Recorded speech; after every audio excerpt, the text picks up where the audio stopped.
세금 나중에 거두드립니다. 거짓말. 재정 다시 원복시킵니다. 거짓말.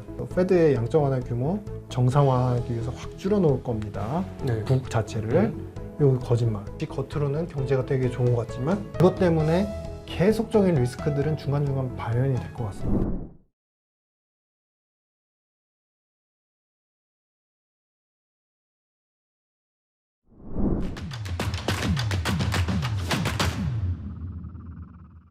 두 번째 화두에서는 인플레이션에 대해서 얘기 안 할래 안 할 수가 없을 것 같아요. 그러니까 사실 지금 앞단에서 얘기했던 부채를 일으켜서 유지하고 있는 미국 경제가 필연적인 흐름으로 지금 저는 인플레이션을 가지고 왔다고 보거든요. 2008년도 때 부채 늘린 거는 은행에 갔으니까 은행에서 안 빠져나왔으니까 인플레가 안 됐지만 2020년 코로나 때 뿌린 그 달러는 가계로 다 전이되면서 그게 통화성수 일으키면서 인플레이션을 본격화하고 있는 것 같거든요. 그러니까 그 미국 경기 되게 좋은데 바이든이 당선 가능성이 희박한 이유 중에 하나가 말도 안 돼. 사실은 산업 우리 옆에서 보면 산업도 일으켰고 제조업도 일으켰고 완전 고용 만들었고 임금도 올렸는데 왜 안 돼? 당연히 돼야지 하는데 결국 그게 인플레이션 때문에 실질 소득이 상당히 감한 거 아닌가 하는 생각이 들고 이 돈 많이 풀린 거는 결국 인플레이션을 못 막는 거 아닌가 하는 생각이 요즘 많이 듭니다. 네. 그런 거죠. 그러니까 뭐냐면은 우리 그런 생각 해볼 수 있을 것 같아요. 항상 얘기가 거론이 되는 건데 돈의 가치가 떨어진 걸까요? 아니면 상품 가격이 오른 걸까요? 이거를 사실 근데 경제학적으로 이만큼은 화폐 가치가 떨어져서이고 이만큼은 원래 물가가 올라서입니다. 이거 구분이 안 됩니다. 네, 그렇죠. 이거를 갖다가 결국에는 정부가 물가가 그냥 물가 자체의 수요 요인 때문에 이만큼 올랐습니다라는 부분들이 있으려면은 뭐가 해결이 되냐면 조세 부분이 해결이 돼야 돼요. 세금 부분에 그 쉽게 말하면 세제 개혁이 확실하게 경제가 레벨업 되는 만큼 세제 개혁이 꾸준히 이루어져야 됩니다. 그리고 실제로 우리 기억하시겠지만 예전에 이제 그 옐런 재무장관 시절이었죠. 재무장관 시절에 기업들에 대한 독점 규제도 얘기하고 동시에 테크 기업들이 만드는 테크 쪽에서의 인플레이션 요소 때문에 유효세율을 갖다가 전세 기업들을 최소 15% 이상으로 높여야 되고 우리도 할 거니까 동참하세요 라고 얘기를 했었죠. 근데 그 유효세율이 변했을까요? 지금도 안 변하고 있습니다. 그리고 아까 말씀드렸던 1%가 상위 1%가 40%의 부를 갖고 있는데 가계에 대한 세금을 갖다가 바꿨을까요? 안 바꿨었습니다. 이게 왜 그러냐면 결국에는 미국의 입장에서는 본인들도 아는 상황인 겁니다. 그러니까 뭐냐면 멈추지 못하는 달리는 말이라고 표현할까요? 달리는 말이 있는데 한 번은 쉬어줘야 된다는 건 알고 있어요. 근데 쉬게 되면은 그냥 이 기수가 말 위에서 떨어지는 거예요. 그걸 너무나 잘 알고 있어요. 왜냐하면 속도가 너무 빠르니까. 그러니까 방법은 뭐냐면 말을 쉬게 못하고 멈추게 하면은 이제 그 기수가 떨어진다는 거 아니까 그러면은 이 말이 슈퍼파워 말이 될 수 있게끔 스테로이드제하고 엄청난 음식을 달리면서 계속 먹이는 거예요. 그런 구조가 지금 미국이라고 저는 이제 생각을 하고 있고, 만약에 우리 이제 부자 증세 바이든 정부에서 얘기했던 부자 증세 있었고, 그 다음에 바이든 정부 때 초기에 이제 예산을 세우면서 어떤 이제 CBO의 그 의회 예산처에서 어떤 발표를 했냐면은 경제가 좋아서 세수가 늘어나고 세제 개혁을 하기 때문에 부자 증세까지 해버리면 24년도쯤에는 거의 재정 수지가 BEP 수준까지 옵니다. 그러니까 그러니까 0% 적자가 안 나는 0%까지 옵니다. 근데 올해가 이제 마이너스 5에서 6% 나올 예정이에요. 그러니까 계획이 하나도 안 맞죠. 아니, 왜 그러냐면 아까 이게 다 주제가 연결이 되는데 가계가 게을러졌어요. 일단 기본적으로. 그리고 노동소득이 일단은 70%를 차지하는 건 맞는데 노동소득은 어찌됐든 꾸준히 늘어나게끔 해줘야 되는 구조고 기업들도 그거를 억셉트를 하고 있습니다. 노동자들이 워낙에 강하기 때문에. 왜냐하면 노동자가 강하다는 건 뭐냐면 일하려는 사람들이 많지 않다는 거예요. 쉽게 말해서. 그렇기 때문에 거기서 메이킹을 해주고 있고 두 번째는 사회 이전 소득이라고 해서 우리가 필수적으로 들어가는 교육, 보건복지 쪽, 우리가 돈 많이 들어가는 쪽 그쪽을 갖다가 가계 소비 지출에서 15%를 갖다가 정부가 다 지원을 해주고 있습니다. 그런 상태에서 그들도 이제 보통 이제 뮤추얼 펀드 401k 연금 소득 이런 것들이 되게 많이 나오는데 금융 소득이 한 15% 이상 또 차지하고 네. 거기에서 이제 이자도 들어가고 뭐 배당도 들어가고 다 들어가는데 여기가 항상 넘쳐나게 만들어 준 거예요. 이렇게 일반 가게, 미국 네, 일반 가게. 가게가. 네. 그러니까 이들의 입장에서는 이제 계속 소비를 할 수 있게끔 만드는 거죠. 그러면 소비를 할 수 있게끔 만드는데 중요한 거는 미국이 자승자박으로 그동안에 중국은 싼 물건, 싼 재료 가져오는 결정적인 창구였어. 어떻게 보면 창구의 역할로 네. 본 거죠. 근데 15년도 접어들면서 창구인 국가가 갑자기 뭔가를 만들겠대. 네. 근데 그때 당시 이제 저도 깜짝 놀라게 전 세계 특허 그 건수를 보시면 15년도 이후부터 중국이 물론 그게 다 쓸 수 있는 건 아닙니다만 기하급수적으로 나옵니다. 중국의 특허 신청 건수, 네, 승인 건수 승인 자체가. 건수. 네. 그게 미국의 거의 한 10배 이상 차이가 나요. 네. 물론 이제 그 중에 쓸 수 있는 거는 한 10%도 안 된다고 해요. 근데 네. 그만큼 얘네들은 그냥 창구의 역할에 불과했는데 갑자기 기술까지 침입을 해버리네. 근데 앞서서 제가 말씀드렸던 패권을 유지하는 데서 기술을 갖다가 자신만 획득하고 보유하는 건 되게 결정적이라는 거라 했잖아요. 네. 그럼 미국 입장에서는 아까 말씀해 주신 것처럼 화들짝 놀란 거예요. 네. 화들짝 놀라니까 도움이 되는 창구라고 해도 얘네를 이제 밀어내리치기 시작한 거죠. 네. 우리가 아는 것처럼 G2 전쟁이 시작된 거죠. 근데 그러다 보니까 어찌됐든 공화당이든 민주당이든 당원은 태양광 쪽은 어쨌든 실리콘이라는 게 있어야 되는데 그걸 갖다가 이제 민주당에서는 인권 탄압을 했으니 그쪽에서 나오는 폴리실리콘을 안 쓸 거예요. 그러니까 창구가 독일밖에 안 남은 거죠. 근데 독일도 바쁜 거예요. 자기들 거 쓰기. 그러니까 폴리실리콘 가격도 올라가고 화학 소재 모든 제품의 가격도 올라가고 내수가 좋으니까 또 올라가고 네. 결국에는 자신이 만들어 놓은 블록과 그 밀침 때문에 스스로 어떻게 보면은 내수가 좋아서라고만 하기 힘든 물가의 그 복병적 요소를 갖다가 스스로 계속 키워오고 있는 거죠. 그러면은 결국에 가게 입장에서 뭐 소비 중심의 국가니까 가게가 그러면은 너무 올라가면 이제 돈을 안 쓸 거 아닙니까? 방법은 하나죠. 오른 만큼 돈을 더 쓰게 돈을 더 투입해 주는 거예요. 그러니까 지금 이 책에서도 네. 계속 얘기를 하고 있는데 지금 미국의 구조를 보니 미국이 이제 그 소비를 지탱하기 위해서 가계의 소비력을 증대시켜주거나 지지하기 위해서 아까 말씀하셨던 근로소득을 최대한 확보해주고 거기에다가 그것뿐만 아니라 간접 그 사회 이전 소득, 이 사회 이전 소득도 네. 정부에서 많이 보존을 해주고 그다음에 금융 소득도 보존을 해주는 그렇죠. 방향성을 가지고 정책을 하고 있고 네네. 문제는 뭐냐면은 정부만 가난해지고 있는 거잖아요. 그렇죠. 지금 네. 개인들은 그래도 먹고 살고 일반인들은 그냥 먹고 사는 거 돌아가고 그 중에 소수는 엄청나게 많은 부를 땡겨가고 그렇죠. 기업들도 뭐 차이가 있겠습니다만 부를 땡겨가는 기업들은 엄청나게 땡겨가고 네. 근데 이게 지금까지는 돌아가는데 이게 계속해서 정부가 끝없이 가난해지고 있는 건데 네. 이게 유지가 될 수 있을 것이냐 이게 유지가 되려면 결국 책에서도 얘기하듯이 세금 걷어야 되는데 네. 네. 말씀하셨던 것처럼 세금을 못 걷고 있는 거잖아요. 그렇죠.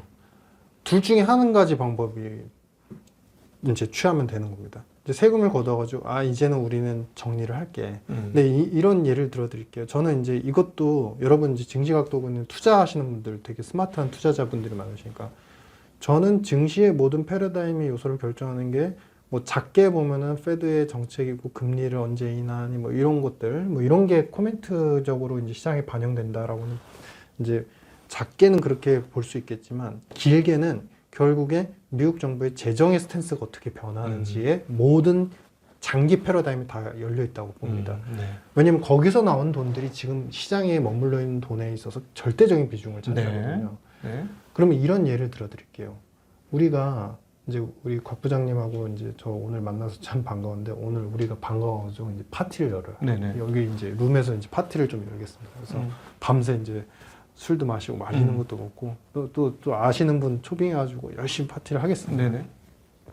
밤새 파티를 하면 정말 즐겁죠. 그동안 못 만났던 분들도 만나고 막 만나가지고 이렇게 파티를 쫙 하고 진짜 시간 가는 줄 모르고 집 이제 와이프도 있고 뭐 애들도 있고 정말 오랜만에 이제 젊은 시절을 겪은 것처럼 근데 새벽이 되면은 이제 얼마만큼 먹고 즐기면 이제 폐기물들 쓰레기 음식 쓰레기가 얼마나 쌓이겠습니까? 네네.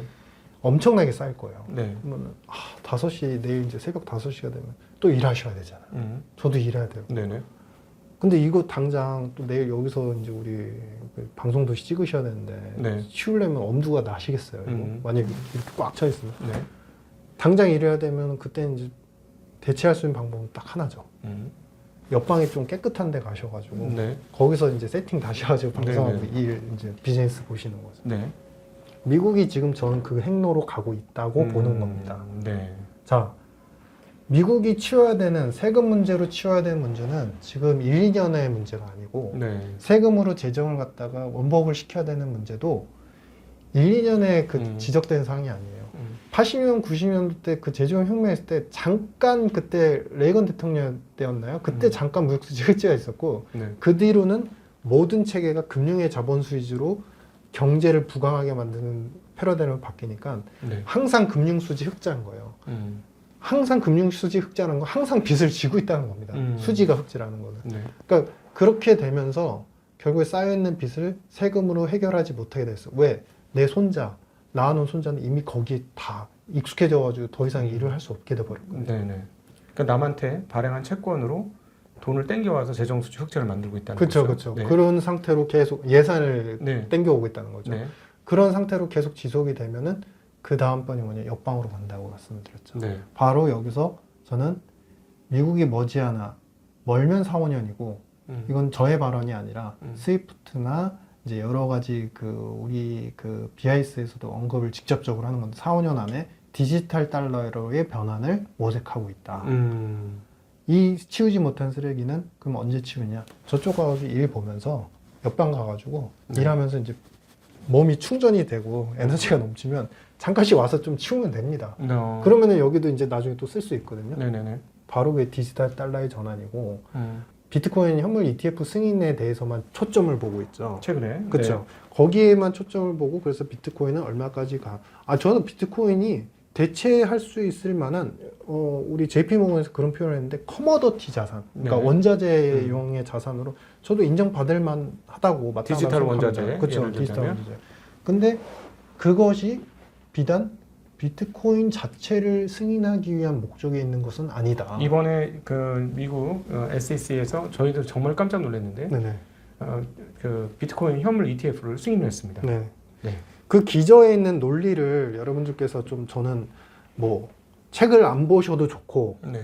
꼭 굳이 뭐 나는 비트코인 계속 하셔도 좋은데 네. 기저에 있는 논리는 꼭 알고 가시자. 네네. 지금요 비트코인 시장과 그러면 디지털 달러가 나오게 되면 어떤 시장의 그 패러다임이 열리게 되냐면요. 네. 구글링 한번 해보시죠. 이 디지털 달러에 대해서 여러분들은 조금 이제 좀 뭐 먼 얘기 아니야? 남의 나라 얘기 아니야? 이러시지만 최근에 미국이 지금 CBDC 그러니까 디지털 달러 시스템으로 G7하고 베타 테스트는 다 끝낸 상태고요. 네. 기술적인 부분은 하나도 문제가 없습니다. 그리고 설계만 남았습니다. 그러니까 이 디지털 달러를 누가 어떻게 규정, 법규 이런 것들만 이제 제정이 남았어요. 이게 그래서 빠르면 2, 3년 안에 시행이 될 수도 있는 상황입니다. 예, 그러니까 CBDC, 센트럴뱅크 네네. 디지털 커런시. 네, 그러니까 중앙은행 디지털 화폐. 네. 그러니까 달러를 디지털화하는 거잖아요. 네네, 그렇죠. 근데 그 달러를 디지털화하는 게 효과가 어떤 게 있기 때문에 그게 방을 옮기는 정도 수준이라고 보실까요? 자, 이 부분이 어떻게 되냐면요. 처음에 디지털 달러가 발행이 되면은 백서 화이트 페이퍼를 보시면은 이제 행간의 의미까지 제가 추론해서 다 설명을 드리면요. 처음에는 디지털 1달러와 종이 1달러는 동일한 가치로 발행이 네. 됩니다. 그리고 이 디지털 달러는 총 우리가 발행하는 근원 통화에 포함이 됩니다. 네. 그래서 근원 통화 10을 발행한다 하면은 그 중에서 1만큼, 예를 들어 10%라고 하면 1만큼 디지털 달러 발행이 돼요. 네. 근데 항상 이 디지털 달러는 우리 스테이블 코인이라고 생각하시면 되거든요. 그냥 네네. 편안하게 테더 같은. 그러면 1대1로 항상 교환을 언제든지 디지털 달러의 소유자가 종이돈 달러로 바꿔줘야 하면 항상 바꿔줘야 돼요. 네네. 그러면은 이게 1대1로 교환이 되려면은 종이돈 달러는 9만큼이 쓰여지는 게 아니라 8만큼만 쓰여지고 나머지 1은 킵이 되겠죠. 네. 준비금으로서. 이런 상태로 발행이 되는데요. 그러면 여기서 핵심이 나옵니다. 디지털 1달러는 항상 1 스테이블 달러하고 가치가 동일한가요? 그게 아닐 가능성이 상당히 크다는 겁니다. 아니 처음에 발행된 게 1대1로 발행이 됐는데 어떻게 달라질 수 있어요? 우리 간단히 생각해 보시면요. IRA 법안하고 그 다음에 저기 예전에 스탈린 블록에서의 제도를 생각해 보시면 되게 간단해요. 네. 파운드를 예전에 스탈린 블록 시대에 영국이 그런 발언을 했죠. 규정 한 줄을 딱 적어 놓은 겁니다. 거기에 이제 상세 목록 이렇게 그 챕터가 한 장 챕터를 넘지 않아요. 그것만 딱 써놨는데 우리와 이제 거래를 하고 무역 거래를 하거나 금융 런던 시장에 진출하려면 최소한 이집트는 준비금으로서 총 외환 자금의 몇 프로를 보유하세요. 이거 하나로 결국에 파운드가 거의 20년 이상 강세를 계속 유지를 시켰던 거거든요. IR에서도 그 얘기하죠. 우리한테 와서 팔려면 얼마만큼 투자를 하면 할 수 있습니다. 네. 규정 하나 있는 거죠. 똑같습니다. 이 디지털 달러를 이 부분에 대해서는 제가 행간의 의미가 추론이 들어갔다는 거는 꼭 이제 네. 염두에 두시고 개인적인 의견을 네네네. 말씀이십니다. 네. 행간의 의미에 그런 부분이 있어요. 디지털 달러가 결국에는 달러 패권을 강력하게 장기간 존속시킬 수 있을 것이다. 이 디지털 달러가 1만큼 처음에 발행이 돼서 1달러만큼의 가치밖에 없습니다. 동일합니다. 근데 무역 거래를 하거나 소위 말해서 기술 쪽 반도체 거래를 할 때는 총 거래액에서 몇 프로 이상은 디지털 달러를 사용하세요라는 규정 한 줄만 넣어주면 됩니다. 그러니까 그 달러 지금 보유국들에게 디지털 달러를 의무 보유하게 만든다는 그렇죠, 말씀이시죠? 맞습니다. 네. 그렇게 되면은 달러를 갖고 있는 현물로 갖고 있는 교역하는 국가들 입장에서 이 디지털 달러를 어쨌든 사려는 수요가 계속 발생을 하겠죠. 거래를 할 때마다 네. 미국과 거래를 할 때마다.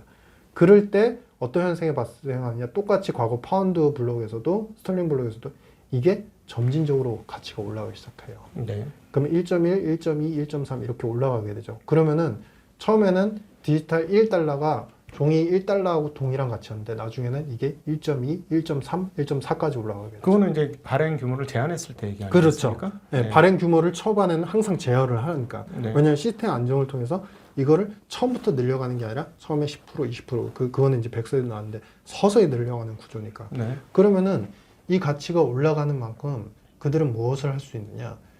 처음에 1달러 가치에 불과했던 디지털 1달러가 나중에 1.2, 1.3으로 올라가면 0.3만큼의 최종적인 흑자를 보게 되는 거죠. 네. 이윤을 얻게 되는 거죠. 발행 흑자가 나오는 그렇죠. 거죠. 발행 흑자가 되는 거죠. 네. 그러면 이 0.3이 그들한테 또 금융수지 흑자로 들어오는 거예요. 네네. 그러면은 이 0.3달러만큼 더 돈이 자기들한테 들어왔으면 부채 34조 달러 있는 거를 네. 이쪽으로 삼각해서 줄여버리면 되는 겁니다. 네. 바로 방을 이동하는 거죠. 그냥. 네.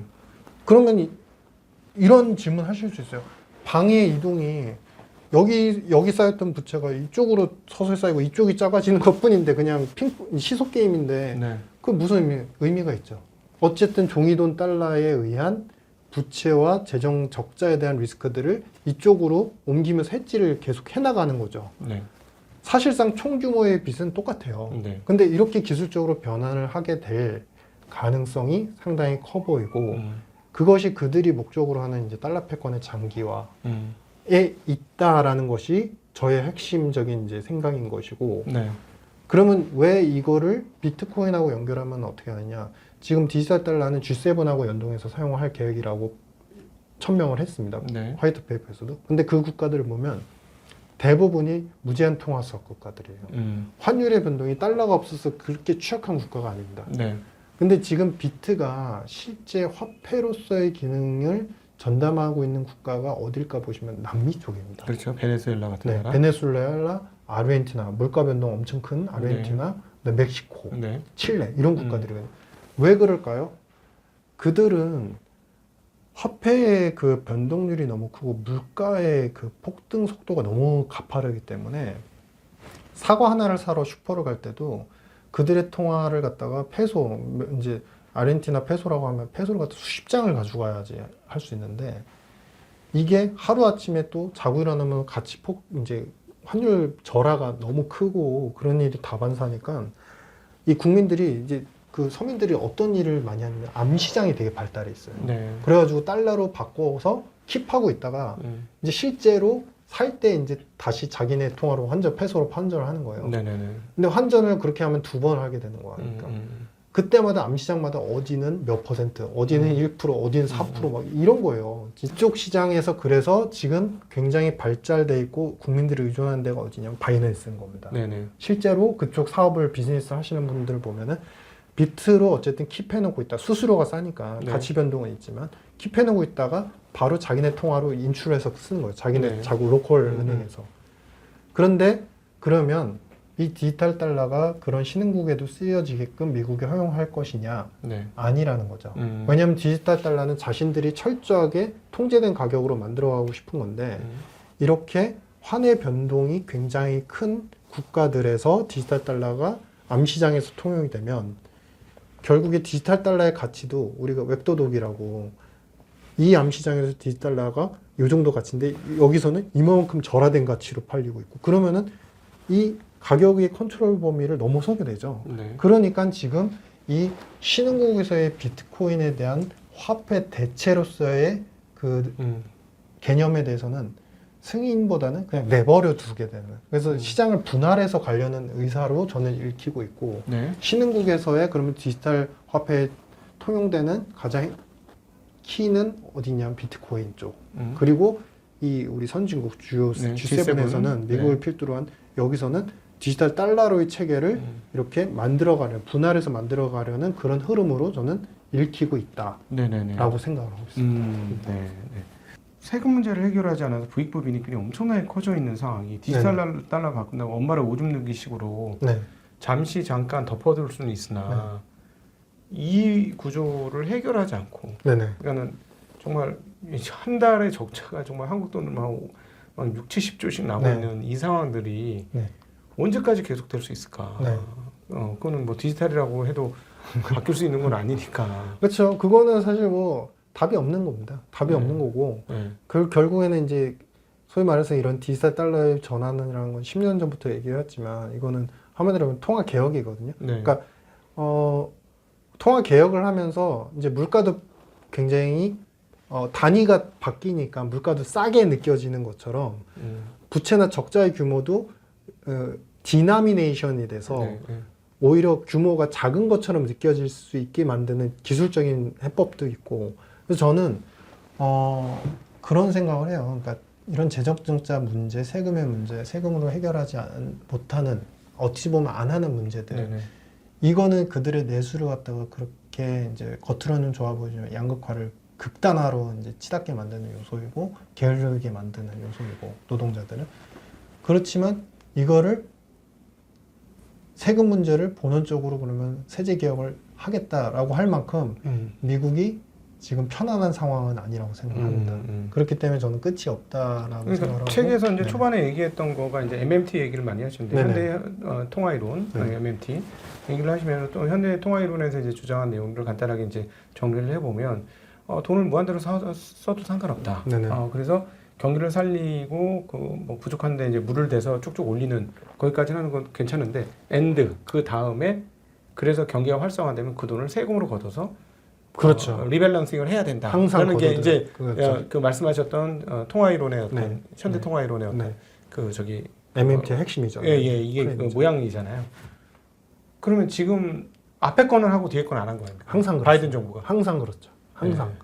이게 뭐 그때 MMT를 갖다가 파월 의장이 직접적으로 거론을 했었어요. 실제로. 네. 이제 이게 현대화폐이론의 특성으로 본다면 우리가 수치에 너무 몰입할 필요가 없고 적자라는 거, 부채가 너무 많다는 거에 몰입할 필요가 없고 기능적인 역할이 중요한데 우리 중앙은행은 정부가 재정 지출하는 데서 보조를 할 수 있는 역할로 변모해 나가고 네. 과잉 인플레이션 화폐 수량설에 입각한 그런 과잉 인플레는 나중에 세제로 다 해결이 복원이 가능하다라는 게 20년도에 채권을 무제한으로 이제 막 사주기 시작하면서 그때 발표된 내용이었고 두 번째 그때 동시에 정부가 무엇을 발표했냐면 비상 상황이기 때문에 네. 평균 4조 8천억 달러인 예산안을 6조 달러까지 증액하지만 코로나가 끝나고 나면 다시 원복을 시킬 겁니다. 네. 이 지금 거짓말 두 개를 말씀드리는 거예요. 거짓말. 네. 그리고 세 번째가 결정적으로 우리 2008년도 금융위기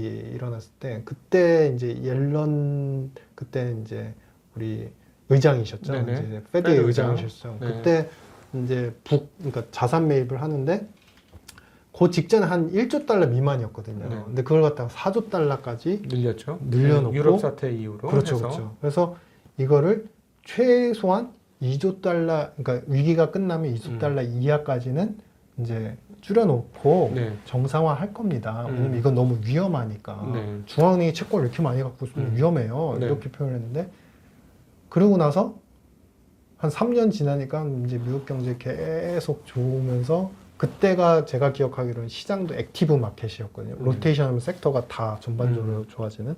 근데 그때 당시에 이제 대략 3조 달러까지 슬쩍 줄이더니 네. 거기서 멈추고 한참 있다가 이제 20년도 들면서 다시 이제 양적 완화가 시작이 돼가지고 네. 지금 7조 4천억, 9조 네. 찍고서 7조 4천억까지 네. 온 거죠. 근데 오늘 파월 의장이 똑같은 말을 하더라고요. 줄이는데 줄이는 속도를 줄인다고 네, 했습니다. 네, 한 350억 네, 정도 네, 줄인다고 네, 했어요. 네. 원래 처음에 발표했을 때 22년도 초반에 금리 인상할 때 북 줄이는 거 제가 혼자 계산을 해봤거든요. 그때 네. 바른 거죠. 지금 7조 달러에 이미 와 있어야 돼요. 그러니까 7조 달러 6조 후반대에 와 있어야 되는데 네. 슬쩍 여기서 또 줄인다고 하잖아요. 네, 네. 그러면 이게 뭐냐? 세금 나중에 거두드립니다. 거짓말. 재정 다시 원복시킵니다. 거짓말. 그 페드의 양적 완화 규모 그거를 정상화하기 위해서 확 줄여놓을 겁니다. 네. 북 자체를 요 거짓말. 네. 이 세 개가 거짓말인데 역으로 생각하면 이 세 개가 미국의 금융의 경제화 현상. 네. 금융이 활성화돼서 마치 겉으로는 경제가 되게 좋은 것 같지만 금융의 자본주의적 개념으로 경제를 계속 이끌어가는 붕업하는 그런 게임에 지금 직면해 있다. 네. 그래서 저는 이거는 적어도 한 30년 이상은 지속이 될 것 같고 이것 때문에 계속적인 리스크들은 중간중간 발현이 될 것 같습니다. 근데 네. 발현이 될 때마다 그럴 때마다 어떻게 보면은 이제 미국이 이런 데서 리스크를 발현시키지 않고 통치되는 경제력을 확보하고 있으면 전쟁도 안 일어나요. 저는 그렇게 봐요. 왜냐하면은 이란, 뭐 이스라엘 문제, 뭐 물론 이제 너무 제가 그쪽까지 범위가 광범위해졌지만, 러시아 우크라이나 전쟁도 그렇고 이란 이스라엘 전쟁도 그렇고 이제 하마스 때도 마찬가지였고 이런 분쟁 리스크들이 모든 경제가 모든 국가들이 통일되게 미국한테 얻어야 되는 베너핏과 인센티브가 명확하게 항상 서 있는 상황에서는 전쟁이 일어나고 싶어도 대의 때문에 참는 경향들이 계속 이어왔거든요. 그게 소위 말하는 2000년 초중반의 어떤 자유무역주의 패러다임이거든요. 네. 그때 사이가 좋아서 안 싸운 게 아니거든요. 근데 이제 그런 체계들이 무너질 때마다 분쟁이 계속될 거고 그러면은 결국에는 저는 그런 판단을 하는 거죠. 이런 재정 적자와 세금의 문제를 해결하지 못하는 이런 기스난 미국 경제 체제가 앞으로도 최소 30년은 패권이 유지되면서 가겠지만 그로 인한 기스의 문제가 결국에는 분쟁을 일으키는 결정적인 이제 그 뭐라고 해야죠? 우리가 통계학적으로 이제 라이어처럼 톡톡 치는 그런 리스크로 다 발현을 시키는 그러니까 외부적으로 발현을 시키는 그런 요소가 근원이 되고 있다. 이제 저는 이제 그런 생각을 하고 있습니다. 네. 지금 지금 말씀하신 거를 종합해서 정리를 해보면 중국 부채 문제를 해결할 의지를 해결했다기보다 피하려고 하고 그렇죠. 지연시키려고 하고 있는 그런 상황이고 그럼에도 불구하고 그 전체적인 패권을 장악하고 있는 상황이기 때문에 달러 패권이 쉽게 흔들리지 않을 것이고 대신에 이제 달러 패권이 흔들리는 과정들은 미국 자체의 경제 문제보다도 오히려 주변 국가에서 여러 군데에서 나타나게 될 각종 그 사건, 사고, 뭐 전쟁, 분쟁 이런 것들을 통해서 달러 패권이 약해진다는 것이 서서히 시간을 두고 나타날 것이다. 그렇죠. 이렇게 정리를 해볼 수 있겠네요. 네. 오늘 사실 뭐 답을 드렸던 건 아니지만 현재 상황이 정말 답 없이 고민되는 상황은 맞는 것 같습니다. 오늘 다가올 5년 미래 경제를 말한다. 경제의 실은 죽었다. 이 책에서 같이 고민할 수 있는 대목들이 정말 많거든요. 맞아. 이게 문제지. 그래서 혹시나 이 현재 그 세계 경제에서 무엇이 문제인지가 고민되시는 분은 이 책을 보시면 문제가 되는 게 굉장히 많은 걸 느끼실 수 있습니다. 곳곳에 맞아. 이게 문제지. 이게 문제지. 이런 것들을 이렇게 쭉 다 잘 이렇게 나열해 놓으셨어요. 그래서 그런 측면에서 이제 문제에서 어떻게 보수적 관점에서 또 대응할 것인지에 대해서도 중간중간에 적어 놓으셨습니다. 뭐 예를 들어 뭐 금이라든가 말씀하셨던 뭐 디지털 화폐 뭐 등등 해서 말씀을 해 놓으셨으니까 한번 오늘 대담을 들으시고 궁금하신 분들은 다가올 5년 미래 경제를 말한다. 우리 유신익 박사님의 책을 읽어보시면 도움이 될 것 같습니다. 네, 오늘 오셔서 귀한 자리 마련해 주셔서 너무 감사하고요. 불러주셔서 감사합니다. 네, 고맙습니다. 우리 함께해 주신 모든 시청자, 구독자 분들에게도 감사 인사드리겠습니다. 인사드립니다. 고맙습니다. 감사합니다. 감사합니다.